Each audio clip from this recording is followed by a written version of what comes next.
Avant d'arriver au centre d'accueil, j'étais une fille qui était séparée de sa mère. Je vivais avec mon père. Et en grandissant, j'ai eu un caractère d'autorité. J'aimais m'imposer. Et une fois grandie, adolescente, je suis partie chez ma mère. Et ma mère, elle avait des enfants. Ces enfants, mes frères, ils étaient adolescents aussi. Et lorsque je suis arrivée dans la maison de ma mère, je voulais que tout soit comme chez mon père. Et mon frère, qui était considéré avant l'aîné de la maison, il n'acceptait pas mon autorité. Et un jour, en se querellant avec mon frère, il m'a porté main. Donc on s'est battu et ma mère n'était pas présente ce jour-là. À son arrivée, moi j'attendais que ma mère nous fasse asseoir en disant à mon frère pourquoi tu agis de telle façon devant ta sœur. Et ma mère ne l'a pas fait. Ma mère, elle a préféré parler à mon frère. Et moi j'ai dû entendre ce jour-là. J'étais dans ma chambre. Et en moi, je me suis dit, ma mère préférait mon frère que moi. En moi, il y a eu tout de suite de la haine dans mon cœur. Et un jour, ma mère, elle a essayé de me parler de ce sujet. Et on peut dire, j'ai dit à ma mère toute la haine que j'avais pour mon frère. Je lui ai dit, plus jamais, lui et moi, on va se parler. Même lorsqu'on va mourir. Après, je me suis retirée de mes frères. J'aimais plus ma mère comme avant. C'était quelque chose qui m'étouffait maintenant dans ma vie. Dans la maison, il n'y avait plus d'ambiance. J'étais tout le temps enfermée dans ma chambre. Au niveau de la santé, j'avais un grand problème. Un grand problème parce que je faisais des crises spontanées. J'avais des douleurs spontanées, mais en moi-même, je n'acceptais pas cette maladie. En moi-même, je me disais tout allait bien. Mais au fond, lorsque ces crises arrivaient, je me rendais compte que je n'étais pas bien. Cette maladie m'a déformée mon corps. Tous les jours qui passaient, ma haine aussi grandissait envers mon frère. Il y avait une révolte en moi envers aussi ma mère. Parce que je me disais que c'est elle qui acceptait que mon frère me manque de respect. Mais je ne regardais pas mon comportement que j'avais envers eux. Et puis, j'ai connu le centre d'accueil. En arrivant au centre d'accueil, j'ai vraiment décidé de ne plus être malade. J'ai commencé à mettre en pratique tout ce qu'on me disait. Et en mettant en pratique tout ce qu'on me disait, j'ai reçu la guérison. Mais en recevant la guérison aussi, j'avais des doutes. Je me disais peut-être ça va revenir, peut-être je vais encore refaire mes crises. Mais on m'a toujours dit que j'avais la guérison entre mes mains. C'était à moi de saisir cette guérison. Et en me mettant cette parole dans mon cœur, j'ai cru. Et aujourd'hui, je ne suis plus malade. Je suis maintenant bien. J'avais aussi toujours du mal à accepter que je devais pardonner à mon frère. Après, à la FJF, parce qu'au centre d'accueil, je suis rentrée à la FJF. À la FJF, on nous demandait de regarder d'abord nous, au lieu de pointer le doigt vers l'autre. C'était d'abord nous, d'abord. J'ai commencé à regarder mon comportement envers mes frères. Je me suis rendu compte que j'étais vraiment autoritaire et j'aimais imposer tout ce que je voulais dans la maison de ma mère. Or, cela embêtait mes frères. J'ai commencé à changer premièrement mon caractère envers mes frères. J'étais maintenant attentive, j'acceptais tout ce qu'ils faisaient. Je suis partie vers mes frères, vers mon frère surtout qui m'avait porté main. Je ne l'ai pas tout de suite dit « pardonne-moi », non. Je l'ai apporté mon amour. Je lui ai demandé pardon par mes attitudes. Dans tout ce que je lui faisais, je lui montrais que je le faisais avec bon cœur. Et lorsqu'il faisait quelque chose, tout de suite, je ne réagissais pas négativement. Et ma mère, elle était étonnée de me voir aller vers lui, le proposer des choses que je proposais aux autres. Et il y a eu un rétablissement d'ambiance dans ma maison, d'amour dans ma maison. Et maintenant, on est comme des potes, des amis en cause. Je le conseille et lui aussi.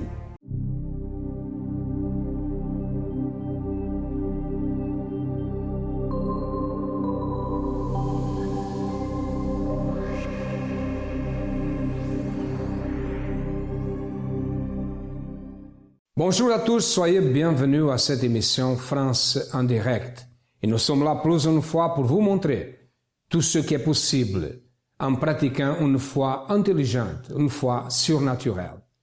Vous savez que quand quelqu'un a une vie réalisée financièrement, dans tous les aspects, elle a beaucoup d'amis, n'est-ce pas? Peut-être ça s'est passé déjà dans votre vie. Quand tout était bien, les amis étaient là. Mais quand il arrive des problèmes, difficultés, quand la personne devient endettée, quand la personne financièrement est par terre, sa santé c'est par terre, les portes se ferment. Et même la propre famille ferme la porte. Combien de personnes vivent une vie comme ça? Peut-être vous-même.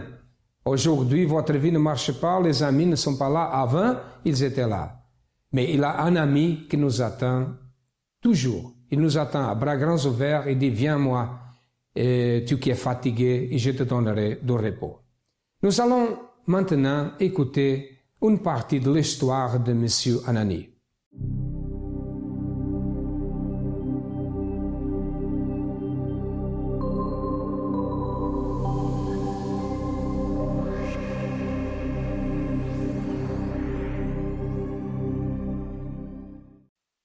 Oui, je suis venu au centre d'accueil dans un état lamentable. J'avais une vie complètement détruite. Suite à une maladie, une longue maladie, où j'ai passé 3 mois à l'hôpital. Quelle est l'issue de cette maladie? C'est suite à un voyage que j'ai effectué au Bénin pour aller enterrer un être cher. Au retour de ce voyage, je vais tomber malade jusqu'à ce que je vais finir à l'hôpital. Même à l'hôpital, ça n'a pas été facile qu'on m'accepte. La face des médecins. Les médecins ne voulaient pas m'accepter. Je passais d'hôpital en hôpital, on ne voulait pas m'accepter. Vous n'avez rien pour retourner chez vous, vous n'êtes pas malade. Alors que moi-même, en moi, j'étais vraiment malade. Donc, par chance, je suis allé et j'ai tombé sur un docteur qui m'a envoyé à l'hôpital Pitié-Salpêtrière de Paris. Et c'est là où ils m'ont accepté. C'est là où ils m'ont interné et ils m'ont gardé. Ils ont cherché la maladie pendant 2 mois, ils n'ont pas trouvé. Au bout de 2 mois, avec l'aide de la prière, ils ont trouvé et ils m'ont soigné et je suis sorti. Je suis sorti, mais ce n'est pas fini. Je vais perdre mon travail, je vais perdre mon foyer avec ma femme va être détruite, je vais me retrouver dans la rue, je vais être repêché dans un centre d'hébergement. J'avais un dossier de surendettement, j'étais surendetté, j'ai monté un dossier de surendettement dans ce centre d'hébergement. Même les huissiers me poursuivaient jusqu'au centre d'hébergement où vraiment je ne savais quoi faire. Jusqu'à ce que j'ai dit, mais pourquoi ils vont venir jusqu'au centre d'hébergement me poursuivre? Le gardien leur a fait demi-tour le jour où ils étaient venus au centre d'hébergement pour me voir. Moi, je ne savais pas.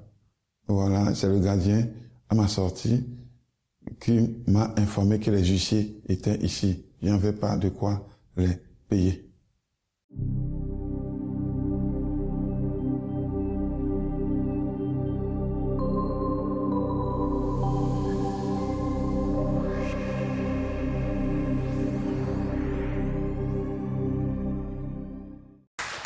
Bonjour. Qu'est-ce que Dieu a fait? Dieu m'a béni à travers la campagne. Mon tour est arrivé parce que à chaque campagne d'Israël qu'il y avait à l'église, il y avait toujours un sentiment qui dominait encore en moi. Chaque fois Dieu me demandait de faire quelque chose, je refusais parce que je disais j'avais des choses à faire, des choses à payer. Alors je mettais une partie de l'argent de côté, je faisais mon sacrifice. J'étais toujours dans la désobéissance. Et quand la campagne, mon tour est arrivé, j'ai dit non, je ne peux pas continuer avec cette désobéissance. Et si je veux être bénie totalement dans ma vie, il faut que je prenne des attitudes. Et là, j'ai vaincu ce sentiment. Quand la campagne est arrivée, j'ai déposé mon tour. Et au-delà, j'ai vaincu cette désobéissance et Dieu m'a béni à travers ça. Parce que j'avais toujours un conflit avec ma fille. Moi, je disais, elle me désobéit et je ne comprenais pas. Et j'ai dit, moi aussi, de la même manière, je obéissais à Dieu, de la même manière, elle aussi.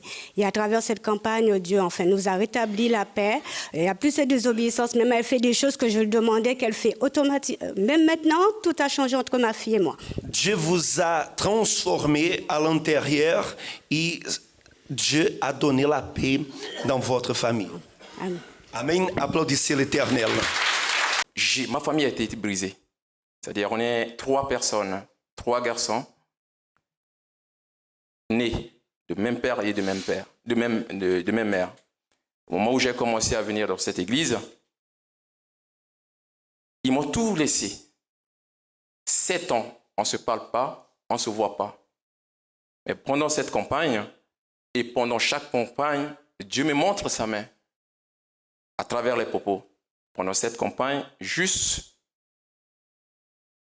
le propos de manteau qui est inclus dans cette campagne, ça a explosé tout ce qui a été brisé.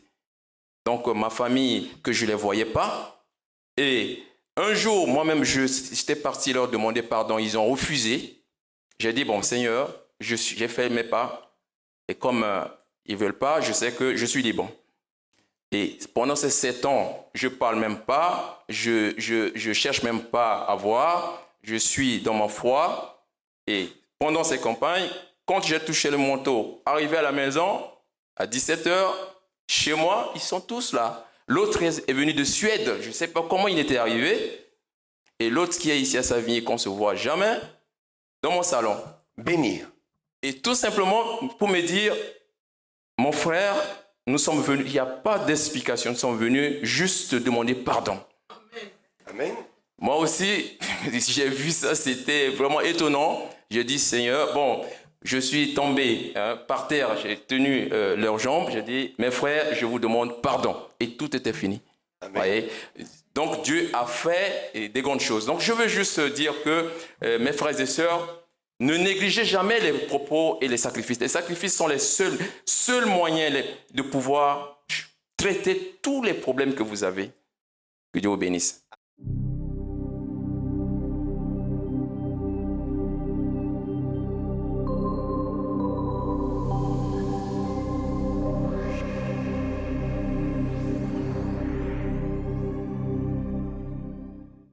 Sa vie était détruite, un problème de santé, endetté, sa vie sentimentale détruite. Était comme ça qu'Anani est arrivé au centre d'accueil.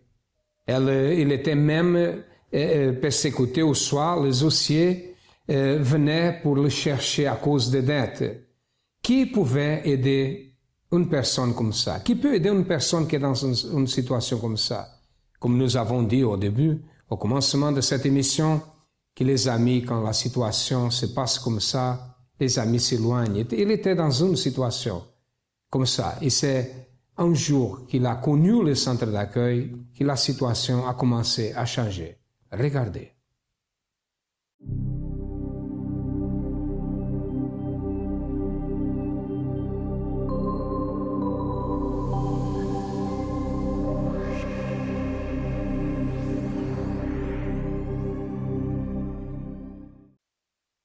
Oui, arrivé au centre d'accueil, donc j'ai eu des entretiens avec les pasteurs et avec l'évêque qui était là aussi. Ils m'ont dit ce qu'il fallait faire. Ils m'ont dit, il faut faire des chaînes de prière. J'ai fait des chaînes de prière pendant 7 semaines. Ils m'ont dit de faire des campagnes d'Israël. J'ai commencé par faire des campagnes d'Israël. et je persévérais. Mais je n'étais pas aussi stable aussi non plus. Tantôt je venais, tantôt je repartais. Tantôt je venais, tantôt je mettais un mois avant de revenir. L'adversaire ne voulait pas me laisser. Parce que c'est peut-être que c'était le bon endroit, il ne voulait pas me laisser. Mais je persévérais. Je persévérais. Je faisais que je persévérais, je priais. À chaque fois, l'évêque, les pasteurs prêchaient, les pasteurs me parlaient, ils luttaient pour moi. Et plus ils luttaient dans la prière pour moi, plus j'étais devenu pire. Mais à moi-même, je disais, ou c'est ça, ou rien d'autre. Ou c'est Jésus-Christ, ou rien d'autre. Je ne veux pas reculer, je ne veux pas retourner à ce que j'ai vomi. Et je venais quand même. Mais ça allait au jour le jour encore plus mal. Mais je venais quand même. Des fois, je sortais de l'église avec le cœur en bandoulière, sans espoir. Je ne voulais plus retourner à ce que j'ai vomi, voir un marabout, voir un cartomancien, des voyants et ceci, ou alors retourner à mon origine, chez les vaudous. Je ne voulais plus rien de cela. Donc, j'ai insisté, j'ai dit, ici, à l'église, c'est là où j'ai ma place, c'est là où je resterai jusqu'à ce que Dieu m'ouvre les portes qu'il veut m'ouvrir. Jusqu'à ce que Dieu fasse de moi l'homme qu'il veut que je sois. Okay.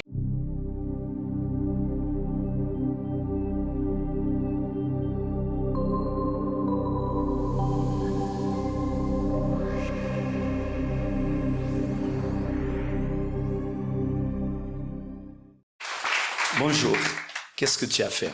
Bonjour, moi mon témoignage plutôt par rapport à ma famille. Ça fait presque 6 ans maintenant qu'on vit vraiment une situation de blocage, d'humiliation, parce que ma sœur qui était avec une personne, elle a quitté son logement, elle est revenue à la maison. Une autre sœur pareil, elle a quitté son logement, elle est revenue à la maison. Donc c'était vraiment une situation de blocage. C'était devenu même une humiliation vraiment pour ma famille. Je venais à l'église, mais bon, les gens ils me voyaient, c'était pas vraiment un témoignage. Même les gens qui venaient avec nous à l'église, ils ont commencé à partir parce que ils voyaient pas de témoignage dans notre famille. Même mes cousines que j'ai invitées, elles venaient. Une fois, elle m'a dit, franchement, je te dis la vérité, ça va rien changer pour moi, je viens plus. Là, j'ai compris que j'étais pas un témoignage pour elle. Et donc là, la campagne d'Israël, elle est arrivée. J'avais déjà déterminé mon sacrifice. J'ai préparé mon sacrifice. Et un soir, en rentrant à la maison, j'ai vu que c'était froid.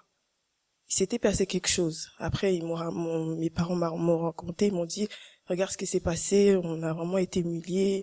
Tes cousines sont venues ici, ils ont dit des choses et ça m'a révoltée. J'ai dit, mon Dieu, là, ça touche même plus ma famille, ça touche mon ministère. Parce que en tant qu'ouvrière, regarde ce qui se passe. Et ces personnes-là aussi viennent dans ta maison, ils me voient en train de te servir. Et là, j'ai dit non, ça peut plus se passer comme ça. Ce nom-là doit changer. Donc, mon sacrifice, il a doublé. J'ai pris presque le double de mon salaire. J'ai mis sur l'autel. J'ai dit, mon Dieu, soit tu changes pas. Mais si tu changes pas, c'est toi qui seras dans la honte parce que moi, j'ai fait ma part. Et donc, quelques semaines plus tard, Dieu, il a ouvert les portes. Et donc, moi, j'ai eu mon logement. Mes parents ont eu leur logement, mes sœurs ont eu leur logement, donc la situation elle s'est transformée d'une manière que j'attendais pas. Et même mes cousines elles m'ont dit mais c'est un miracle, je vais revenir à l'église. Amen. Elle est devenue un témoignage. 11e jour du jeûne de Daniel. Car il est impossible que ceux qui ont été une fois éclairés, qui ont goûté le don céleste, qui ont eu part au Saint-Esprit, qui ont goûté la bonne parole de Dieu et les puissances du siècle à venir, et qui sont tombés, soient encore renouvelés et amenés à la repentance. Hébreux, chapitre 6, versets 4 à 6. L'accommodation est un des ennemis majeurs de la foi. C'est votre effort et votre dévouement dans l'accomplissement de leurs tâches quotidiennes qui vous transforme en un véritable enfant de Dieu.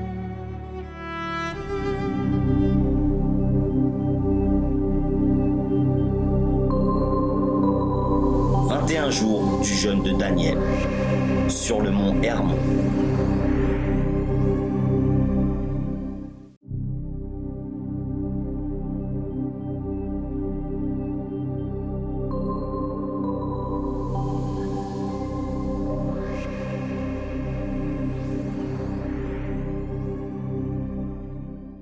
Au centre d'accueil, Anani a connu la vraie foi. Comment pratiquer la foi? Il a participé des chaînes de prière. Il a participé aussi dans la campagne d'Israël.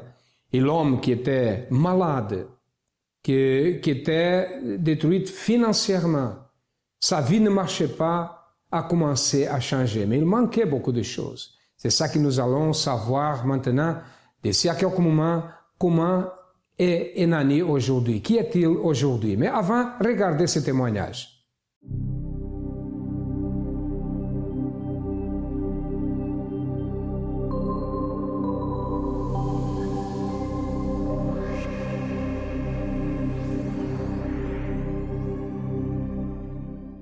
À l'heure d'aujourd'hui, quand je vous disais, je persévérais et je ne voulais plus retourner à ce que j'ai vomi, c'est-à-dire je ne voulais plus retourner dans le monde, aller voir les féticheurs, les voyants, les diseurs de Bonaventure. Je ne voulais plus y retourner jusqu'à ce que, en 2006, un jour de mars 2006, j'ai eu la première réponse. La première bénédiction est tombée parce que je n'avais pas de maison. À la fin d'une réunion, c'était un après-midi, j'étais encore dans la salle de l'église, mon portable sonnait. Et qui? C'est la maison qui donne le logement qui m'appelle. Il dit, voilà, et vous allez visiter un appartement, hein, vous allez nous dire si ça vous plaît ou pas. Vous venez quand? Il dit, d'accord. On a fait de rendez-vous, j'ai été, et j'ai eu la maison, sans fiche de paye, sans justificatif de ressources. Je ne travaillais même pas quand je suis venu au centre d'accueil. Et j'ai eu la maison comme ça. La caution, ce n'est même pas moi qui ai payé. Le premier loyer, ce n'est même pas moi-même qui ai payé. Je n'avais même pas de quoi aménager l'appartement, même acheter un frigo, je n'avais rien. C'est l'assistance sociale qui me l'a aménagé, meublé, pour que je puisse dormir. Voilà. C'est comme ça que j'ai eu la première bénédiction et Dieu m'a dit maintenant, tu restes tranquille maintenant, tu ne bouges plus, tu fais des va-et-vient, maintenant, tranquille-toi là, et là, c'est là où j'ai commencé un nouveau départ avec Dieu, ici, au centre d'accueil. Et depuis ce jour-là, donc, j'ai eu la maison. Maintenant, le doute a commencé par diminuer, le doute a commencé par partir, et j'ai trouvé un sens à ma vie, et j'ai senti maintenant que je peux avancer. Et je peux avancer, et à l'heure d'aujourd'hui, j'ai ma petite société, et puis il y a quelques employés qui travaillent avec moi. Et jusqu'à l'année dernière, mon ex-patron qui voulait me balayer, mais c'est lui qui s'est fait balayer. Et jusqu'à l'année dernière, jusqu'en mai de l'année dernière, je faisais un tout petit chiffre d'affaires. Et quand il voulait me balayer, il n'a pas réussi. Et c'est lui qui s'est fait balayer. En 6 mois, le chiffre d'affaires a doublé. Et cette année, c'est aussi en passe d'être doublé. Donc, je peux dire que cette année, il y aurait 4 fois le chiffre d'affaires.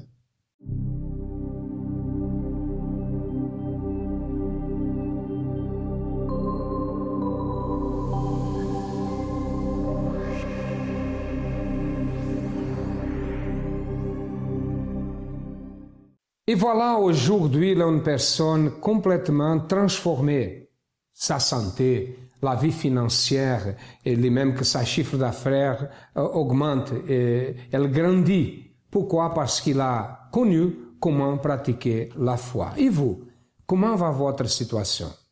Quel est le grand problème qui est dans votre vie? Quelle est la barrière? Peut-être vous êtes en train de baisser le bras et dire « je veux désister ». Ne désistez pas parce que la solution existe. Au centre d'accueil, nous savons que c'est possible parce que beaucoup de personnes, nous avons de millions de témoignages et nous savons que c'est possible. Nous ne croyons pas en Dieu imaginaire créé par les mains des hommes, un homme qui sait, un Dieu qui sait en image. Non. Nous croyons au Dieu créateur qui a créé tout l'univers et qui peut changer n'importe quelle situation. N'importe quelle est la situation qui est dans votre vie, tout est possible. Si votre vie n'avance pas, vous croyez en Dieu, vous dites, mais Dieu existe. Oui, mais s'il existe, il va faire le miracle parce qu'il n'a pas changé. Il peut le faire dans votre vie.